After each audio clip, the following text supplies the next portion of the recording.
Okay, so let's get things started. So welcome everyone to this Ask Me Anything. As my name is Harpaz, I'm the VP of Consulting Services at Eagle Point Funding.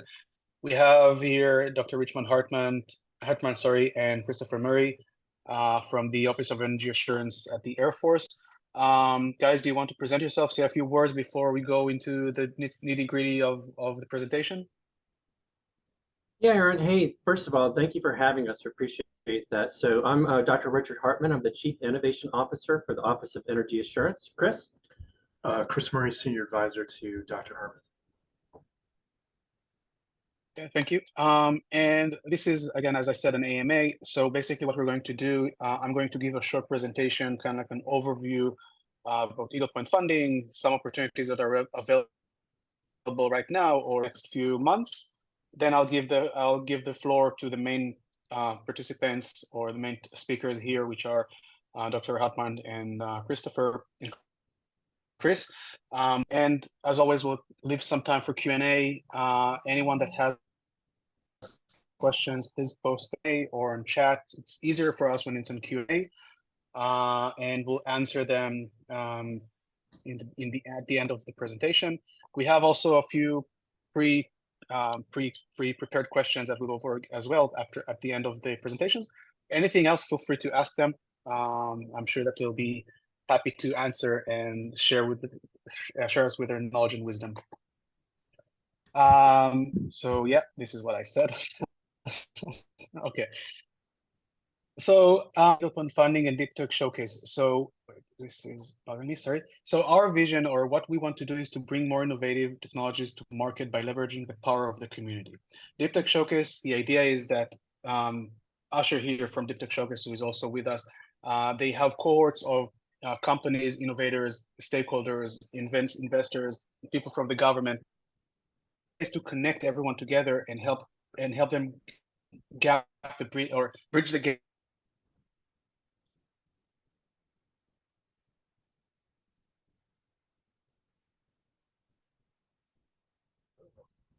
Sure, that's him. Hey, are you guys are you able to hear him, or did he? I think he froze. So I think what happened is that Aaron froze. You froze, Aaron? Yeah. Am I back? I'm back now, I think. You're back now. Back. You might Okay. want to double check your network connectivity. Yeah. I'm sorry. I hope it will be okay. If it happens again, then just let me know. Sorry. So as I'm not sure where I was cut off, but the idea behind Deep Tech Showcase is to help companies bridge the gaps that they have and help them go over the value of death and get into business, become successful companies, work with government and with other investors and other partners of their cohort. The community involved is built upon startups, corporates, and government stakeholders, and invest, and again, trying to help them connect and do business together. Deep Tech Showcase runs a number of showcases and events throughout the year. Usually there is a once-a-month event that they run in which the companies get an opportunity to pitch their solution to a cohort or an audience of relevant stakeholders. And after that, they get the opportunity to get connections and introductions to these people. That is on May 22nd, microelectronics and semiconductors. The one after that on June is the Aerospace and Defense Showcase. And again, it's a great opportunity to get connected and get some visibility with people from the government and from the industry for companies who want to get that, obviously. On top of that, we have Eagle Point Funding, which is where I come from. And Eagle Point Funding is helping companies secure non-dilutive funding from the government from different sources. We have here a number of opportunities that are open right now or about to be open, including the DoD SBIR that is open now and the due date for that is in June. The AFRICS D2P2, which is also due to be a phase 1 and more phase 2s, X-Tech Scalable AI, and another one that is open, that was just open, X-Tech Special Forces, which is the Army's competition for open topic technologies in most cases, which result in awards for the companies who are winning. The Army SBIR, which is constantly being submitted or being published outside of the cycle of the DoD SBIR. NASA is expected to publish their NASA Ignite opportunity sometime during July. The DOE, through their next cycle of the DOE SBIR, and other opportunities as well through their non-SBIR opportunities. The Navy, who is expected to have an out-of-cycle SBIR sometimes in the summer, and more opportunities that are obviously not here. But we're always looking at what can we apply and how can we help our clients to secure non-dilutive funding to help their businesses. Again, some of the opportunities can be shown here. The NSF SBIR is expected to be published again. As far as I'm concerned, a company can and should find something that is relevant for them to work with the government and help their R&D and overcome their challenges that they have through the support of the government. The key to winning federal funding, or basically how can we know the federal funding system, know what's relevant for you, what they're looking for, how to apply, to present your story in a compelling way. We try to apply for multiple opportunities throughout the year. You saw there a list of a number of opportunities. We're not one and done. We want to apply for as many as possible because we know that first submission, the chances of winning are low, but the power in number, and as we go and submit more opportunities and more applications, we get more familiar with their technology and we can be more active in the process of writing the applications themselves. And as I said, we try to tell your story in a compelling way that should, again, we know how to answer their requests and what to say so that it will have better chances of winning and being selected by them. Companies who are signing with us should expect a kickoff call roughly between 1 and 3 days after they sign with us. We want to have the first submission within the first month of working, and then every month we want to have at least one submission. It means that over a period of 9 months, we should be able to get between 5 and 10 submissions. We're never limiting our clients. There are clients that are able to submit over a period of 9 months, 20 submissions or 20 applications, and even more than that. And some are doing less. It's based on the client, their technology, and their ability to work with us. But there's no limit to how many projects are submitted. Obviously, we're always aware of the current pending support and making sure that we're not double dipping and not submitting again in the same winning application. We're trying to be by the books in this area. This is my presentation. Again, I'm not the main person here. Guys, if you have a presentation ready, I think you can share it. I don't have it. So the floor is yours. So Aaron, are you talking about us having a presentation? Yeah. No, Sorry. this is more of a Q&A. Or just, Let me- yeah, let just, me- let I me would build just a give little a bit. quick introduction so So that let me people give a little, understand. Yeah. sorry. Let me give a little context here that might go along the lines about what was sort of presented. First of all, maybe it might be helpful for both Chris and I to give a little bit about our backgrounds beyond just our interests. So for me, over 35 years in the federal government, in some aspects, either serving in the military or within the government. I've also been on the side. I've won 5 SBIR Small Business Innovation Research grants from the National Science Foundation. I've taken 2 companies to exit. I've worked in the private sector as well, and held high positions within the U.S. federal government, and have understand both sides of it about how to put out contracts for the government, but also how to receive them on the business side of the house. So we'll have a firm understanding of what your interests are.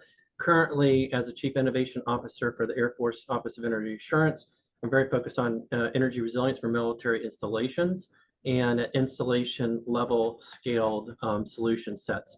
We're looking at mostly medium to higher TRL levels, but does not exclude us from looking at lower TRL levels.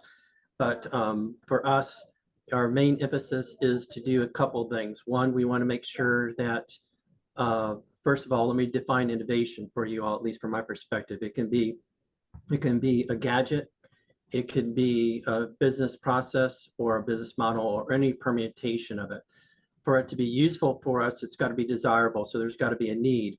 It's got to be feasible. It means it can, can actually be done. And then it's also going to be viable. We're looking for scale. We're really looking for energy solution, enterprise energy solution sets. So that's sort of like the real quick pitch and a little bit of background about me. I'm going to turn over to Chris Murray.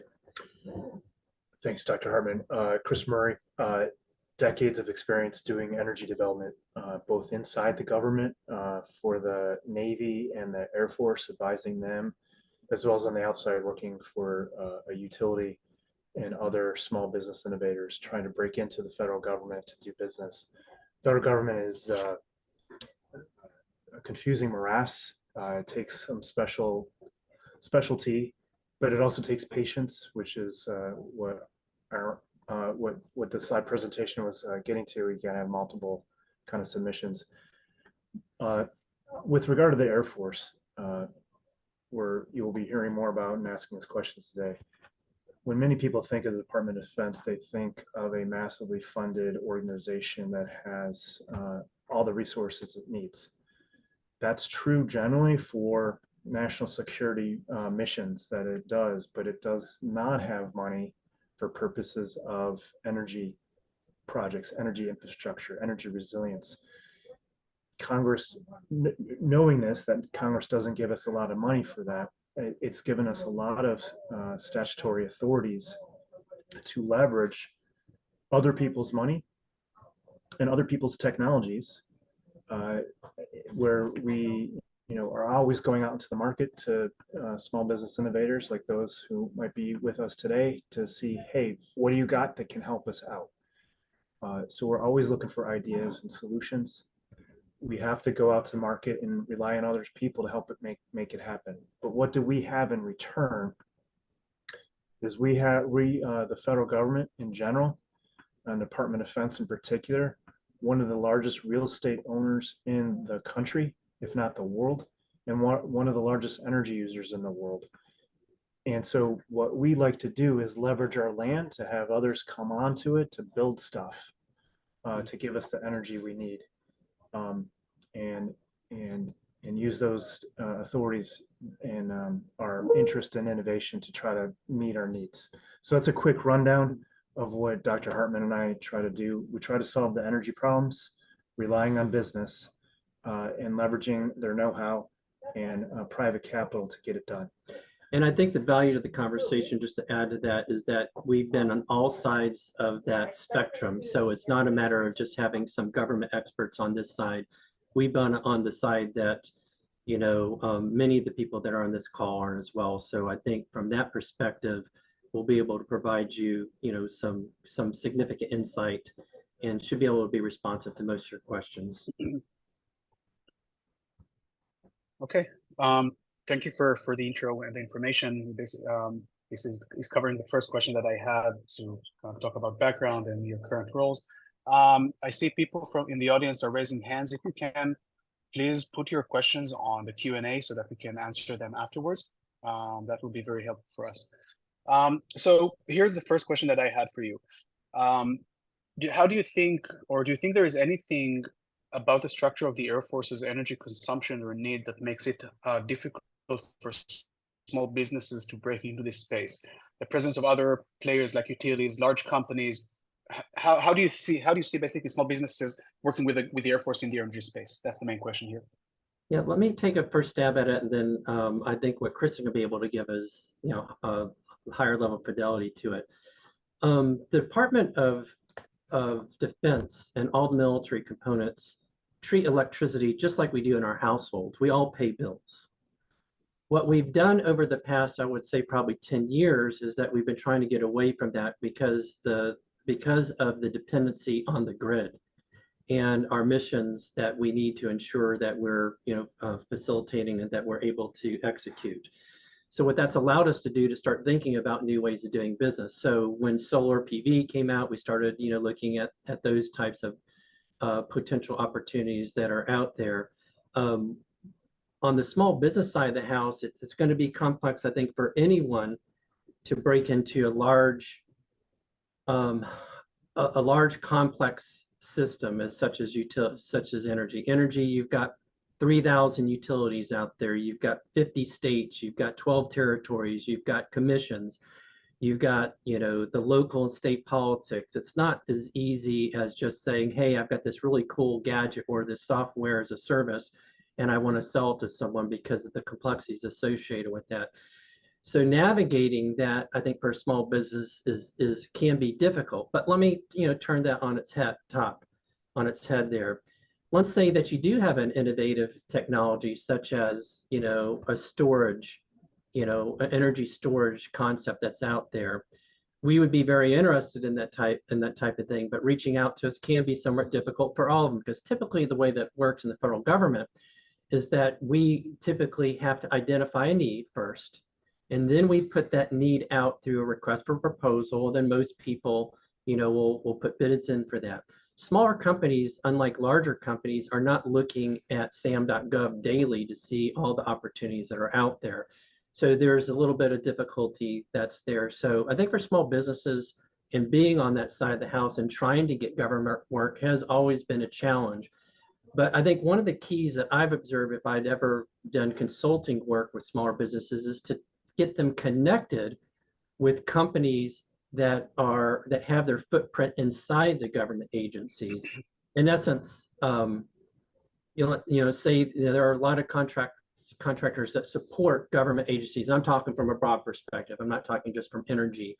Is to get to know those companies that are out there and develop partnership agreements with them, and then they can talk to the client about what they need, and then they could sub to you. So there's a lot of strategies that can be utilized, but I would say getting into the energy world, it can be difficult just due to the complexities of its nature in general, much less the government. So Chris sort of mentioned, I think earlier when he was talking about his background, is that the government can be a difficult place to be. But I'm going to turn it over to Chris to talk more about the energy perspective of it than just the broader government perspective for small business, getting injected into that system. Thanks, Dr. Hartman. A couple of other opportunities or pathways to think about being a small business innovator in the energy space at DoD. First, we don't have the R&D budgets, research and development budgets of major corporations, but we do have, Department of Defense has billions of dollars of R&D funding.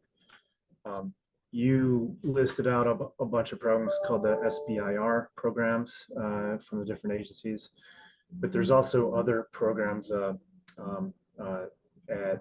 the Air Force Research Laboratory, for instance. They have an open, what's called an open broad agency announcement. Consider it a solicitation that's open for a few years at a time. You submit a 5-page white paper on a rolling basis, and if they like your tech, they're going to fund you to do a demonstration project. And that's available on the Air Force Research Laboratory website. That's an example of, we have research and development money that people fund for innovation. And it's a rolling basis, so the barriers of entry aren't that large. Another vehicle out there that folks may not be familiar with, but it's touched your life. Department of Defense has special authorities specifically to be able to leverage small business innovators who don't have the back office to deal with all the legal and financial bookkeeping that is required for a massive Department of Defense contract. And that authority is named a horribly government name called the Other Transaction Authority. And the Other Transaction Authority has a very fascinating history. In the 50s, when the Soviets launched Sputnik up to space, caught the world by surprise and awe, but it caught the US Congress and the military flat-footed. They immediately decided to create a whole new agency called NASA. They gave NASA these authorities first, Other Transaction Authorities, and they said, hey, we don't want you to follow the playbook, the Federal Acquisition Regulation playbook, the FAR playbook. We're going to throw that out the window and interface with small business as fast as possible so we can get the technology that the Soviets have, because that was dual purpose technology. It could be used to launch a satellite to space, but also a nuclear missile, nuclear weapon against an American city in less than an hour back in those days. Fast forward many years, we got to the moon using the authorities. It's what SpaceX got to the space station using their new rocket, privately financed. It's what for those who had a COVID vaccine, put aside what you think about the COVID vaccine, but just from the logistical standpoint of manufacturing and distributing it, it was the most massive, rapid distribution of a vaccine the world has ever seen in the history of the world. That was done by other transaction authorities. If we had to have a a federal acquisition regulation based approach, it likely would have been protested 2 or 3 times. And that's also one of the beauties of the prototyping approaches. There's no protesting really that is allowed. So we are starting to leverage that vehicle at our office, at the Office of Energy Assurance, so we can tap into folks like you, throw out the regular playbook, let you experiment, innovate. And if you got something that works under the experimental prototype approach, whether that's a widget or a new way of doing business, we'll want to execute a long-term contract with you. But the beauty of it is you get a sole source contract. If you successfully demonstrate your project, you get a sole source follow-on. And again, in an ideal world, you're bringing some financiers with you to the table, because if we don't have the money to buy it, we're going to want to have you generate energy, and we'll enter into a long-term power purchase agreement with you. And we've got a good credit rating, so it should help you with the financing of the project. So is it hard to break in? Yes. Are there ways to break in? Yes. Do we have money and need? Yes. So, and are there rules of the road to level the playing field for folks like you? Yes. And the only thing I'd add a little bit of color to that, though, and this is for those who are on the line, specifically in the energy sector here, is that the energy solutions within the military are unlike the energy solutions that are outside the fence line.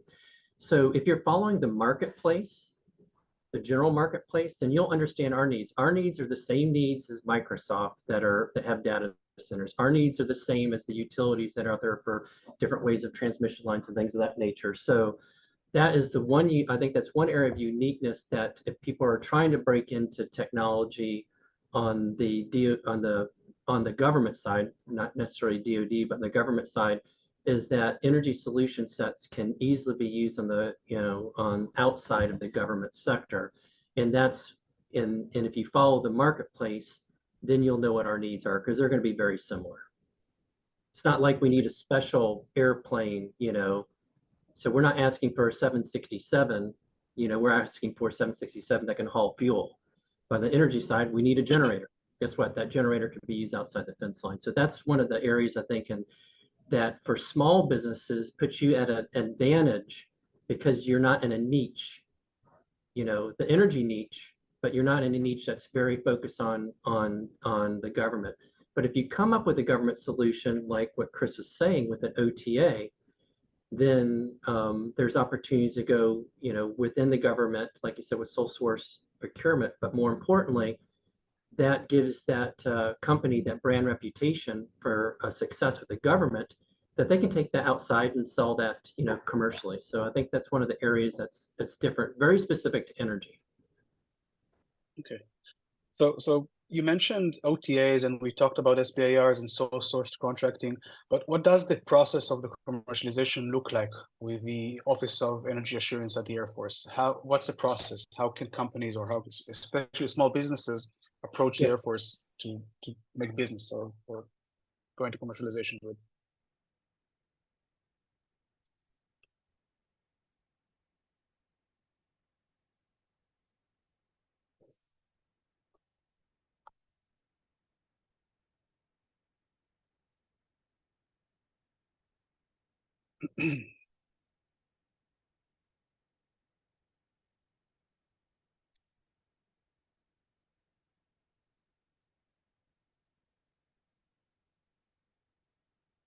Is it frozen for me only?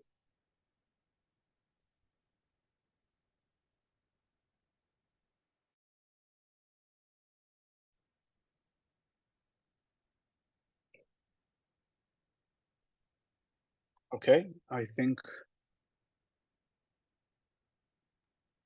guess we lost. Yeah, there might be some connection. Yeah, I thought it was on my end, so I switched back from my hotspot to my No, Wi-Fi. it's not on your end. They paused. I guess Zoom's having bandwidth issues because it seems like they had pretty good Wi-Fi until then. Let's give them a couple minutes, everyone. Bear with us. Yeah. For now, I think we'll answer some of the Q&As that I think we can take on.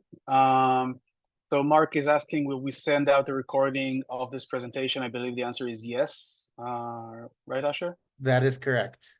Okay, perfect. And can you guys post contact info for the presenters in the chat? So I'll put my email on chat. As far as the people from the Office of Energy Assurance, will ask them to provide their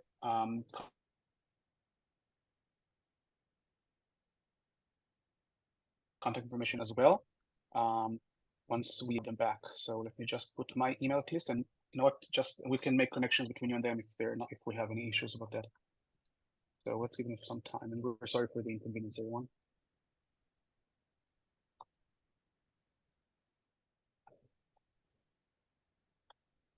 Okay, so I put my email on chat so that everyone can see it, hopefully.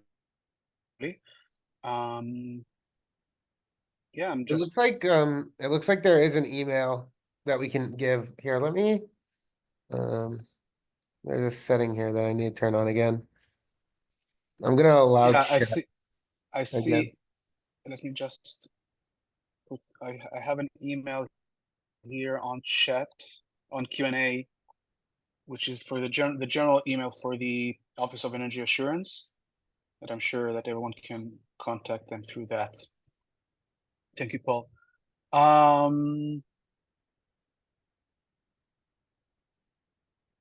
So we have a question here. I'm not sure if it's for us or for the people from the Air Force. I'm a recent graduate with a bachelor degree in earth science. Is there any opportunity you may know to start my career?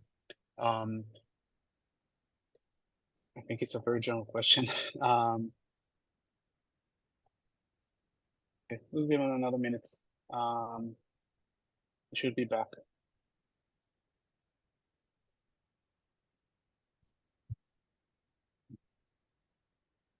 Here we go.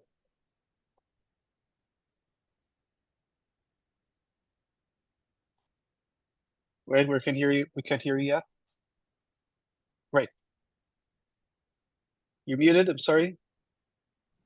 Okay, we're back. Sorry about that. So what I was mentioning on there, apologize for all the participants. Everybody's having some computer issues. It's just the way that it is. So I was mentioning that for those that are getting those grants, most of those dollars go towards the actual research. You can't even use it for commercialization. So I always used to joke with people, that we have really smart people that are getting these grants and are coming up with really wonderful technological solutions, but they can't commercialize it because they don't have that capability to do that.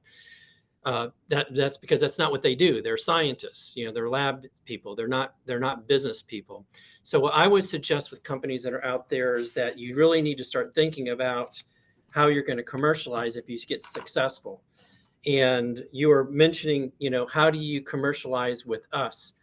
And I think we're sort of leaning into it a little bit about if we had a need. The first thing we have to have, and I don't think I really talked about this, in our office, we simplify it. We're basically a pipeline to solution sets to meet our needs. So we have to have a need. Then what we need to do, we got to find money. And that money, could come from the actual vendor themselves, where they're self-financing this. We have to have a contract vehicle. How can we move this within the government? And the last part of it is that technology solution. If we pull all those four things together, then that's sort of a sweet spot. So let's say that you work with us. And let's say that you go through the OTA that Chris was mentioning, the prototype. At the end of the prototype, there's a success part. If you're successful, then it allows you to go to sole source procurement throughout the entire US government. But maybe the rest of the US government doesn't want it. So let's go back to what I said earlier, or mentioned earlier, was that our solution sets can be used outside the fence line. Then that company, again, you need to have business development people that are in there. You have to have people that can go out and, hit the mats And you've got to be, you've just got to be that hungry person that can go out and say, hey, we have the solution set. It worked with the U.S. Air Force. And then that brand reputation right off the bat is going to help you at least get your foot in the door and allow you to at least have that first meeting with that outside government customer. So that is a way that we can help with commercialization there. We are not in the business of creating businesses. With that said, we want businesses that work with us to be successful. Why? Because if they're successful, then we are, because they're meeting our needs. So if I think I mentioned also earlier, and then I'm going to turn over to Chris here in a second, that we're not looking for one-offs. So if you come up with a solution set for us, we're expecting that to go to other, military needs, energy resilience needs. So I think the gist of the question was, Iran, was how do you commercialize with us, right? Was that sort of the gist of it? And I'll turn Yeah, it over pretty to much. At a really big high level, we have a need. We have R&D money, and we have these procurement vehicles that throw out the playbook for the average small business to be able to play with us. And you got to validate. If you can validate your tech, and the beauty of DoD is we have more risk appetite than most. So you might want to come to us to do that demonstration project to validate it. It's going to be really hard for you to find validators on the outside who want to be your first movers, but we're happy to be the first movers. If you have a new way of doing business, we want to see it. And if it works, you get, if you're using the other transaction authority, you get that sole source follow on. And who doesn't want a sole source follow on where you never have to compete again? That's one. Two, it's the marketing approach that Dr. Hartman was talking about. So at a high level, see if you can grab money, the R&D money through the solicitations that are out there. See if you can then validate your tech, and then see if you can, and if you can validate it, then we become a partner of yours. We want to buy it, or we want to help you. We'd let you advertise the fact that you worked with us. A lot of agencies, like a Department of Energy, they're throwing out the money, but they're not a buyer. They're not someone who wants to actually buy your stuff. We want to test it out and buy it. And so in many ways, we're a better place to commercialize your stuff than with DOE, who's just throwing out the money for you to just finance a project. And the last thing I'd add to that too, with all the people that are listening, is that the Office of Energy Assurance is going to be different than other government offices. So Chris mentioned that our risk tolerance is a little bit less. There are some where that risk tolerance is much higher. So the fact that don't take, the gospel for what we're saying, that's for this particular office. You will find that other governments' offices risk tolerance are much, much higher. The risk tolerance is much, much lower. Yeah. Than ours. So just because you're listening to this presentation, you go, well, I just heard, Dr. Hartman and Chris Murray talk about this and that, and now I'm ready to go march and get some business, make some money, get an OTA, have a successful, prototype, and everything's working out for us. That's not what you're going to see in each office. Each office is going to be a little bit different. Our office, though, is I'd like to think more business oriented, because a lot of the staff and the people that are in this office have broad experience. They have not been in government their entire, professional career. So I just want to make sure that people are on here don't take our word for gospel for the entire government. We're speaking very specifically for this office. So I think we are covering a number of the other questions that we had before. So what would you, an innovator or a founder of a company that wants to engage with the Office of Energy Assurance, basically, would you say apply, approach us, take the risk, or what would be the advice that helps him do it better, if that makes sense, this question?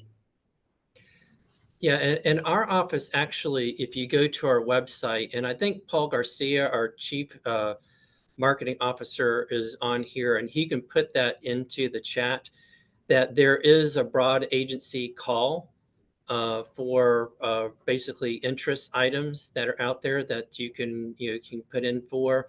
But there is still the typical process that we would put out a solicitation. So one of the things that we do, and I'll just give you a real world example that we did with geothermal energy, is that, and which would go into the OT that was mentioned by Chris, is that we created a prototyping agreement with another agency that was doing some of the contracting work with us. And part of that, before we even put the solicitation out, our office actually did significant market analysis. So we reached out, and then we reached out to people and said, hey, we're going to present to you an opportunity before we even put the solicitation out to have you gauge your interest and answer questions. So that way, when you respond to the solicitation, then you'll be all equal footing, and then you'll know how to respond to it versus a typical solicitation. You're reading something and you're not really sure what the end customer is using. What that resulted in was, what do we have, a couple hundred people on that? We had several hundred people that were interested in a very nascent technology. And then when we put the solicitation in, there were, I won't say equally as many people that put in for it, but quite a few, much more than we expected. And then we went through the process of solicitation, and those have been awarded. So that would be one way. Two ways that it's done. We have, you go to the website, Paul will put that link in there. And the other one is to sort of pay attention or reach out. We'll probably reach out to you before you reach out to us in some cases. But Chris, do you want to pull the thread on that a little bit, or? No, that's good. Okay. What would you say are the main pain points for companies who are trying to engage with the Office of Energy Insurance, and how are you helping them overcome these pain points? And also, I think you covered. Sorry. No, I was going to let Chris take that one. We'll do. But go ahead. What are the pain points and what? I think you covered that. What are the main resources that you suggest for them to technology development before coming to your to the OEA? So pain points. Pain points are, this is the government. So we can talk a tough game about we want small business innovators to interface with us, and we want to buy your stuff if it works. Unfortunately, it's still a government context, and it moves slow. So a pain point is patience. If you don't have patience, then don't play this game. You got to have patience, because a lot of things can derail the project internally that you will never have any line of sight on or insight onto why it's being derailed. But it just, and it's the pain point we have to experience on the inside as well. Patience, and then working through the issues. Things that you need, a clear message, a clear solution. Our need, broadly speaking, if you were to label our need for the things that we want, our problem is energy resilience. We need energy resilience solutions. If you think your product fits within that frame and you have a particular angle, you need to frame that angle of how you differentiate yourself from all the rest of the people out there doing the same thing. So it's marketing 101. How do you differ from everyone else? What's your value add? Why should we be looking at you? Give that in an elevator pitch, make it simple for us to understand. Some of us are tech wizards, many of us are not. So and we're not financiers, so we're not looking for the venture capital pitch deck. We're looking for solutions, a very pragmatic approach. Can you give us energy resilience? Yes or no? Yeah. And prove it in a short presentation, and then validate it through a demonstration project. Now, I would add to that, though, even though we're not financiers, we are going to do our due diligence. So, for example, if you are funded or you have part ownership in your cap tables by a Russian company or a Chinese company, that's a no-go.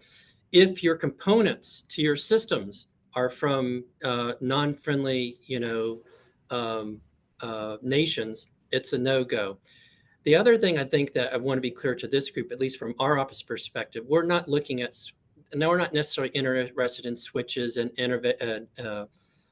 inverters and transformers and things of that nature. We would go to the utility, or we go to the ESCO, or we go to the client and say, we want a microgrid, and you put that together. So that goes back to what I was saying earlier, is that for the companies that have those components that are there, we're not the people to go to. We're not interested in components. We're interested in installation energy solution sets.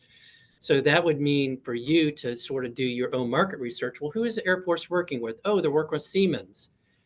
And Siemens, let's say that their energy management systems need some new software to make sure that they have some cybersecurity protection. You would work with Siemens, and then Siemens would come to us and they would say, hey, do you know about our new thing? Now, of course, they're going to, white label it. We're not going to know the sub that's to it, but that's how you're going to have to think at the small company level for us. But if you're coming to us like with switches, inverters, or transformers, or things of that nature, that's at component level is something we definitely appreciate. Don't get me wrong. And we need those for our larger solution sets, but that's not the level of procurement or idea solutions that we're looking at. So I just wanted to put a little bit of color what Chris was saying. Okay, thank you. Do you work, or how do you work with AFWERX and their companies, DOE and their agencies within them? Is there any relationship between you and other agencies? Yeah, actually, we have very strong relationships with outside agencies. We deal with the U.S. Geological Services, obviously the Department of Interior, the Department of Energy. Almost every office within the Department of Energy we have some relationship with. Also within our own military system, within the OSD, but also with our military components. And I'll just give you an example of how we work with AFWERX and how we work with ARPA-E. So a lot of those projects have already been sort of vetted for us. So what we do is we work with them to identify, the projects that have been, vetted and have been funded, and then we see if there's a match. And if there's a match, then what we try to do is match that government-funded, vetted project, or vetted, technology, lack of a better term, to some of our needs. So in essence, what we do use that as a force multiplier.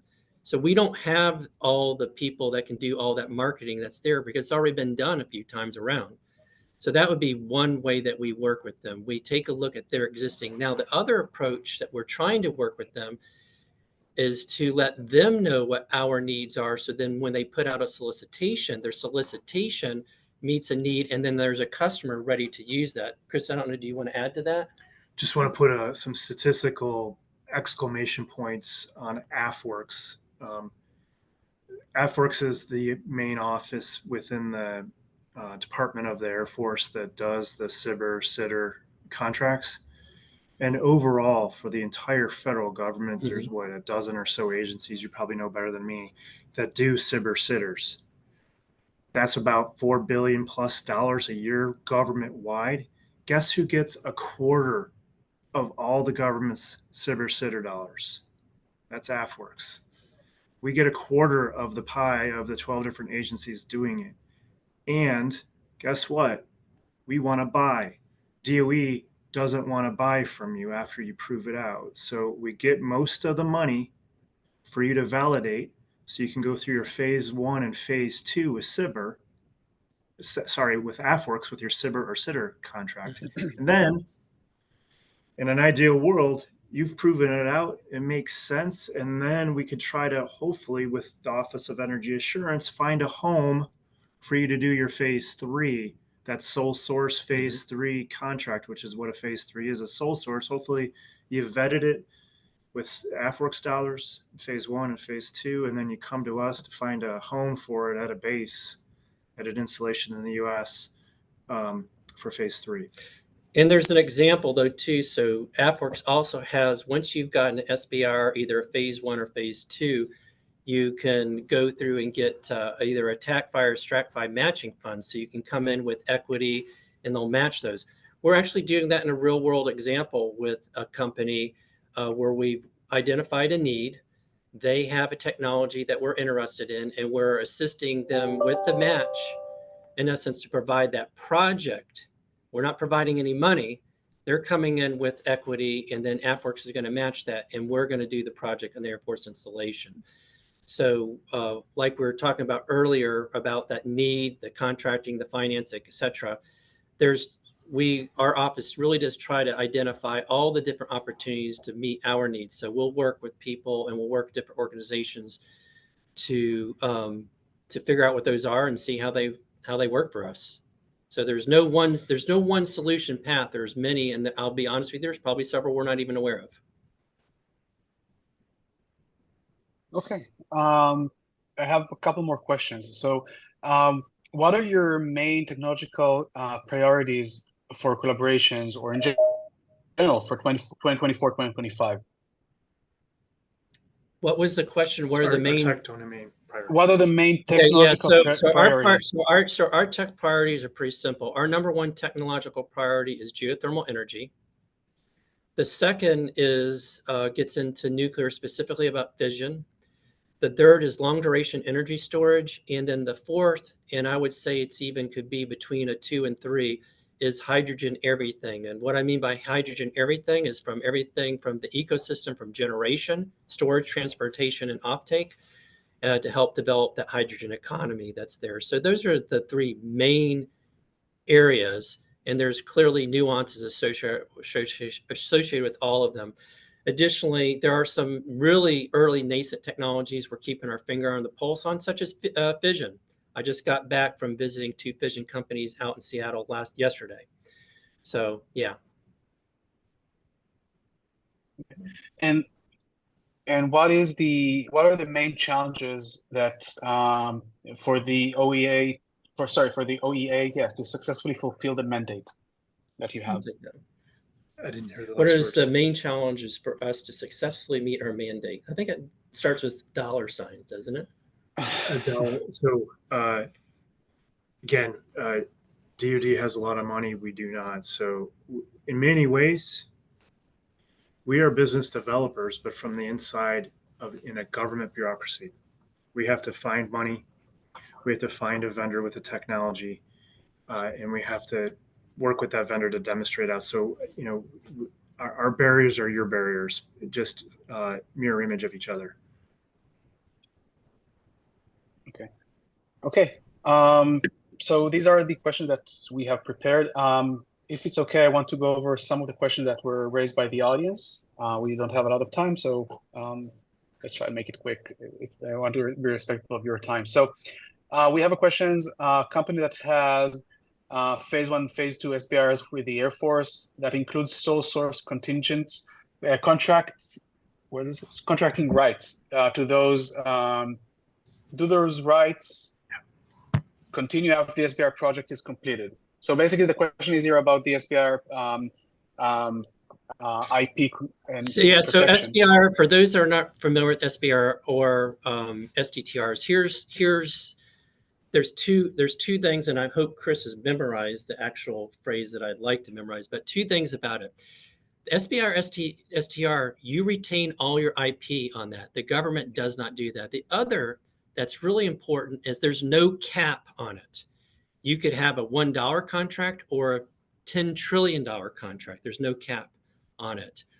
And so, but what's really unique about it is that you can go to sole source procurement if your technology is associated with that need. And there's language that I should memorize here. But if you do that, I used to call it like I said, I mentioned I've won 5 of those. I used to call it like the medallion in New York City and taxis before Uber, and is that you had to pay a lot of money, but that's the only way that you could drive. And those are there. So you don't have to worry about your IP at all.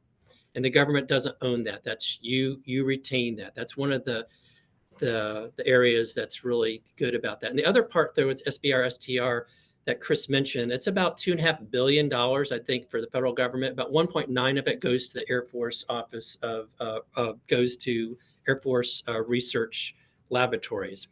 What I was going to say about that is historically, since its inception, it's been a bipartisan acceptance. Usually gets about 98% acceptance across the board. So it's a program that's supported by both the R's and the D's. Chris, did you want to? Nothing to add except phase 3, you get that sole source that Dr. Hartman says is for life with the no cap on it for awards.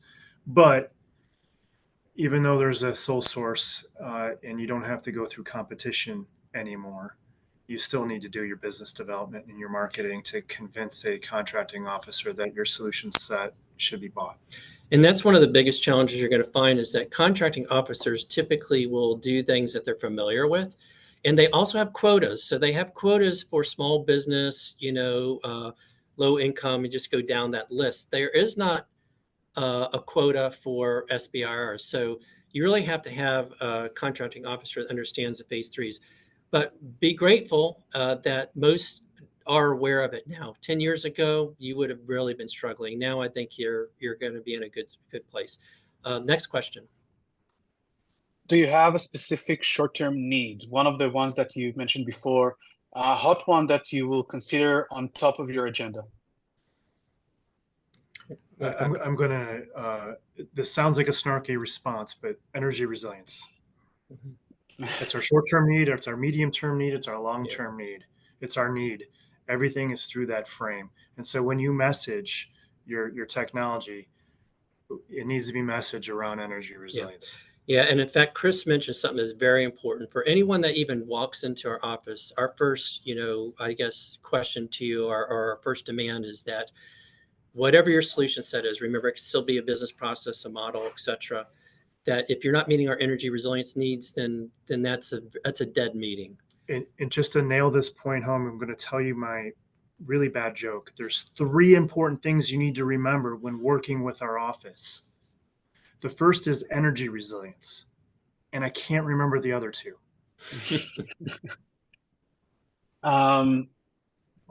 There's a long question here. But the main line here is: are you interested to be supplied with electric power only, or combining power generation with SAF fuel is of interest as well? SAF fuel. So I think it's a sort of an all of the above. It really depends on the mission. So there are some bases that will do a utility prioritization, UP. Yeah. Where privatization, utility privatization, where the company owns and operates everything on the installation, for example. And then there's going to be some where we want to have, the energy independence on the installation. It really depends on the mission. The same thing at the buildings. So for solution sets, there could be a building solution, or it could be for the entire installation. It really depends on the mission need that's there. So, hopefully that responded to that question. Okay. Another question here. Go ahead. Yeah. Would the Air Force Office of Energy Assurance be interested in technology that uses waste heat energy to purify water? Yeah, it's interesting you sort of bring that up. So we talk a lot about energy, but the office also is focused on water. So we actually have 2 mandates.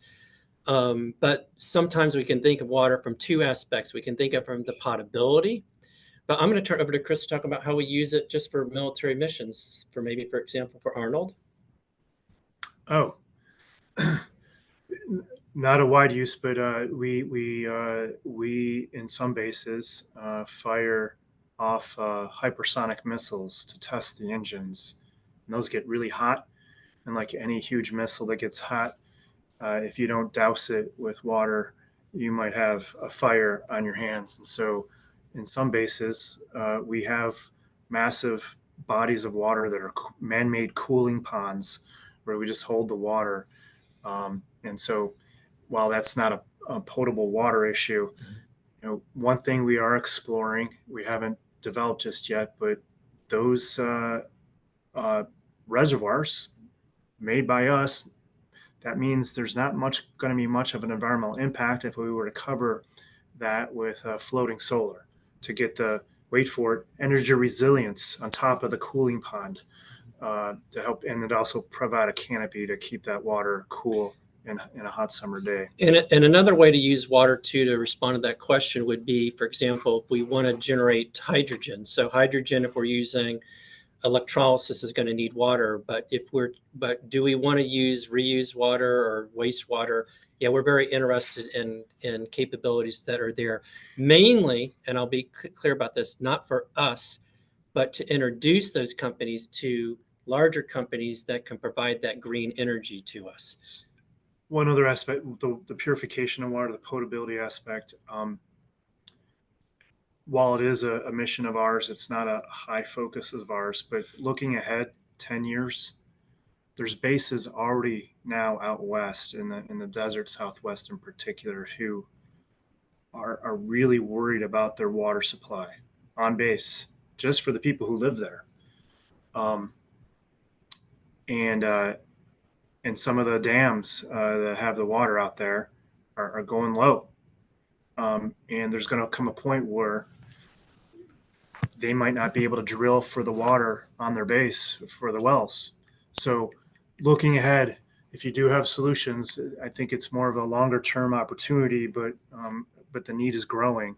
How do we deal with water supply on our bases out west? And that technology is dual use, right? Mm-hmm. If you figure out good ways to repurpose water, that's going to also help out everyone else out west too. But again, we could be your first mover. Mm-hmm. We'll have the risk appetite.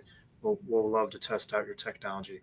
Not a top priority, but it's going to be a long-term crushing need. Okay. I'm going to skip some of the questions because I want to, again, we're close to finish to the end here. One question here, do you pilot technologies lower than TRL7 with mission needs? Yes, that answers that question. Okay. Yeah, I chose correctly. Is there a minimum or average size of megawatts for energy resilience needs that the Air Force is seeking? The only thing I'll add, we can't get into some of that's classified, but I would just say that, you know, an average peak load for an installation can be about 15 megawatts. Okay.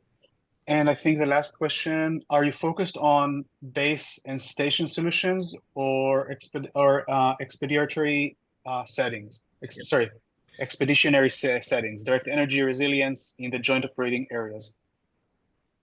Yeah, so for our office here, there are there's in the Air Force, we have operational energy and we have installation energy. For us, we're really focused on installation energy. The expeditionary side of the house is of interest as well, but that's another office. Okay, perfect. So yeah, I think we're just about to run out of time. So I just want to take this opportunity to thank you for the time that you spent here and for the answers that you gave and the information that you shared. As Paul Garcia mentioned in chat, anyone that has more other questions or questions that were not answered live, feel free to send them over email to the Office of Energy Assurance's email that is put on chat. And again, I want to thank you for your time and for your sharing your knowledge and wisdom with us. And if you have anything else to say as parting words, and the stage is yours. No, thank you for the opportunity. We hope that for the listeners here that this was somewhat helpful. Chris? Thank you for the opportunity. Good luck. Be patient. Energy resilience. Thank you very much, everyone. Thank you for being here, and good luck, everyone. Thank you. Thank you. Bye. Thank you.